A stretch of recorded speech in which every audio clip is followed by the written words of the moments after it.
গভীর রাত, ভয়ানক পথ, ভয়ানক পরিস্থিতি, আর গুরুতর অসুস্থ এক পশুকে আমি চিকিৎসা করতে যাচ্ছি।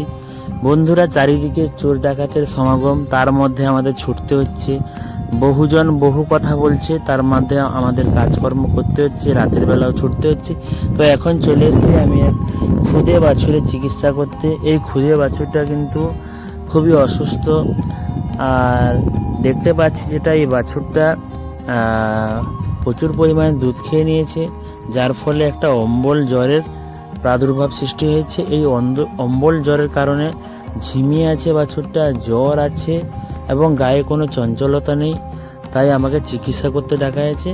আমি প্রথমত একে একটা এনজাইম খাওয়াবো, একটা এনজাইম খাওয়াচ্ছি, খুব উন্নত মানের এনজাইম খাওয়াচ্ছি, যাতে তার পেটের মধ্যে যে খাবারটা জমে আছে সেটা পাচন হয়ে পায়খানার উপরে যাতে বেরিয়ে আসে।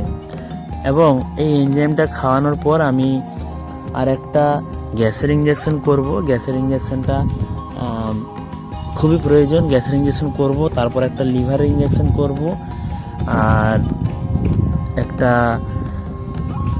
জ্বর আছে তাই একটা জ্বরের ইঞ্জেকশন করব। খুব লো পাওয়ারের ইঞ্জেকশনগুলো করছি, আর একটু অ্যান্টিবায়োটিক দেবো। একদম নর্মাল অ্যান্টিবায়োটিক দিচ্ছি, খুব হালকা পাওয়ার অ্যান্টিবায়োটিক, যাতে পশুটা সহ্য করতে পারে এবং পশুটার যাতে তাড়াতাড়ি এই সমস্যাটা থেকে সে যাতে তাড়াতাড়ি সুস্থ হতে পারে এবং পুনরায় আগের মতো স্বাভাবিক হতে পারে।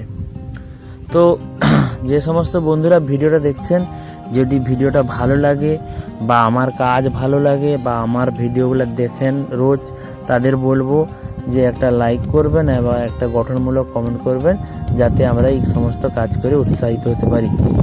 তো এই পশুটা কিন্তু কালকে ভালো ছিল, আর সকাল অবধি ভালো ছিল, সন্ধ্যার পর থেকে ধীরে ধীরে ঝিমিয়ে গেছে এবং তার শরীরে যে একটা চঞ্চলতা, সেই চঞ্চলতাও নেই। তো বন্ধুরা, আমি কিভাবে ইঞ্জেকশনগুলা লোডিং করছি এবং কিভাবে পুশিং করছি সেগুলো দেখছেন। তো যারা গবাদি পশু রেখেছেন বা গবাদি পশুদের ভালোবাসেন, বা আপনাদের বাড়িতে যদি এই সমস্ত ছোট ছোট গবাদি পশু আছে, সবাইকে বলবো লক্ষ্য নজরে রাখবেন এবং খুব খেয়াল রাখবেন। ছোট ছোট পশুদের কিন্তু নানা রকম সমস্যা দেখা দেয়। ছোট ছোট যেরকম আমাদের পরিবারের ছোট ছোট বাচ্চাদের যেরকম যে সমস্ত সমস্যা দেখা দেয়, সেই সমস্ত সমস্যাগুলোও কিন্তু পশুদের মধ্যেও দেখা দেয়। পশুরা জন্মগ্রহণের পর নানা রকম সমস্যা দেখা দেয়, আর এই সময়টা কিন্তু রোগ ব্যাধির একটা প্রধান সময়। কুয়াশা হচ্ছে প্রচুর, প্রচণ্ড কুয়াশার ফলে কি হয় না, পশুদের নানা রকম সমস্যা দেখা দেয়। গলা ব্যথা, জ্বর, সর্দি, কাশি, কাত, বসন্ত, নানা রকম সমস্যা দেখা দেয়। আর ছোট বাছুদের কি হয়, ইমিউনিটি পাওয়ার খুব কম, মানে রোগ প্রতিরোধ ক্ষমতা খুব কম, তাই খুব তাড়াতাড়ি এরা অ্যাটাক করে।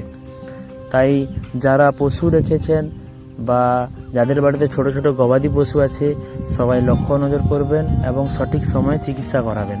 প্রাণী চিকিৎসকদেরকে চিকিৎসা করাবেন, নিজেরা ট্রিটমেন্ট করবেন না।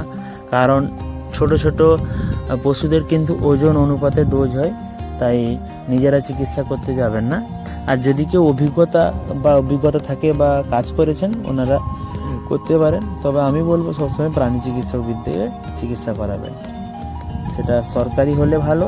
আর যদি আপনার বাড়ির পাশাপাশি কেউ আছে তো তাহলে তার সঙ্গে যোগাযোগ করবেন। তো যাই হোক, ভালো থাকুন, সুস্থ থাকুন, দেখা হচ্ছে পরের ভিডিওতে।